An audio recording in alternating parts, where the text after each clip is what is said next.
డబ్బులు ₹1 కోటి ఇచ్చేయడానికి ఆలోచించను కానీ ఒక పుస్తకం ఇవ్వాలంటే చాలా ఆలోచిస్తాను.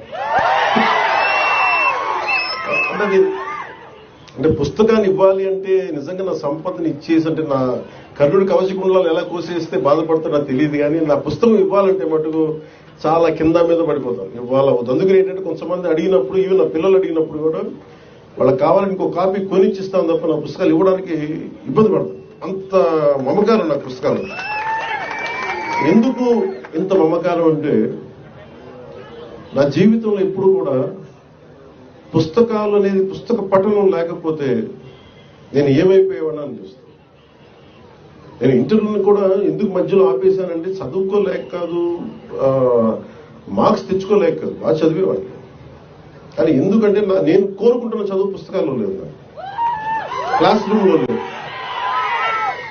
అందుకు నేను ట్యాగూర్ గారి ప్రేరణతోటి అంటే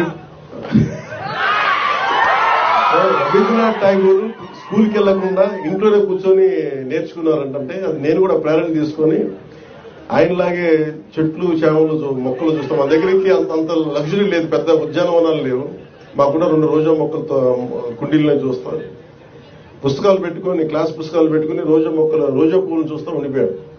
ఎట్లా ఎగ్జామ్స్ ఫెయిల్ అవుతుంది కదా ఖచ్చితంగా చూస్తాం.